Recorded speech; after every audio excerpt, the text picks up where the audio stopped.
Hello everyone, আসসালামু আলাইকুম সবাইকে। আজকে অ্যাজ ইউজুয়াল সবসময় যেমনটা যাই ছুটির দিনে তো ঘুরতে যাওয়ার জন্য। তো সেটার জন্য বের হচ্ছিলাম। তারপরে আমরা একটু হ্যালো বলে দিলাম। তারপরে আমরা সোজা নিচে নেমে এই যে মেহেজাবিন আবার হ্যালো হ্যালো করছিল। ওর হাতে আবার ব্যাগ নিয়ে নেমেছে। যাই হোক, তারপরে আমরা সবাই মিলে নিচে চলে আসলাম। তারপরে যাওয়ার জন্য অলরেডি রেডি হচ্ছি। মূলত যাবো একটু পিৎজা খেতে।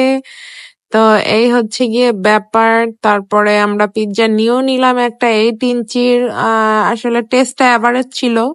আমার ইচ্ছা ছিল আগে আমি একটা খেয়ে দেখবো কেমন লাগে। যদি ভালো লাগে দেন আমি পরে আবার আরেকটা অর্ডার করবো। তো অ্যাজ ইউজুয়াল যেমনটা ছিল মোটামুটি মানে চলে এই আর কি। তো এই 4 পিস করে দিয়েছে আর আমরা 4 জন তো খেয়ে দেখলাম মোটামুটি একদম খারাপ না।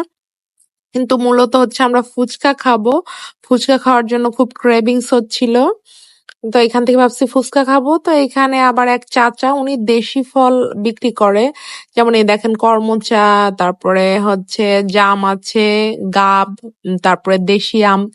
তো এই অনেকগুলা নিলাম, সবকিছু একটু একটু করে নিলাম। বিশেষ করে মাইমুন বলল করমচা খাবে, কখনো খায়নি। তো ওকে একটু টেস্টটা বোঝানোর জন্য আবার গাবের টেস্টটাও বোঝানোর জন্য এগুলো সব কিনে নিলাম। তারপরে চলে আসলাম ফুচকা খেতে। এই হচ্ছে ফুচকার দোকান। তো বানাচ্ছিল মোটামুটি একটু পরিষ্কার পরিচ্ছন্ন লাগলো, ভালোই। যেহেতু গ্লাস দিয়ে বেশ সুন্দর ঘেরাই ছিল। তো এখানে দিলাম ফুচকা, চটপটি সবকিছুর অর্ডার দিলাম। আর প্রাইসও রিজনেবল ছিল। যাই হোক, প্রাইস হিসেবে টেস্টটা মোটামুটি ভালোই, খারাপ না। খেলাম আমি চটপটি ফুচকা সবই খেয়েছি, ওরাও সেম তাই চটপটি ফুচকা সবই খেয়েছে। সমস্যা নেই। তারপরে বাসায় চলে আসলাম। আসার পরে আম, যে আমগুলো কিনে এনেছিলাম দেশি আম, ওইটা আর কি কেটে নিয়েছিলাম। তা খাবো তো 2টা আম মিষ্টি হলো আর বাকি আমগুলো আসলে মিষ্টি হয় নাই, একদম স্ক্যাম হয়ে গেল। আর গাবের কথা আর কি বলবো, এটা তো আসলে দেশি গাব। তো এটাতে এত আর অতটাও টেস্টি হয় না। যেটা বিলাতি গাব ওইটা মজা হয়।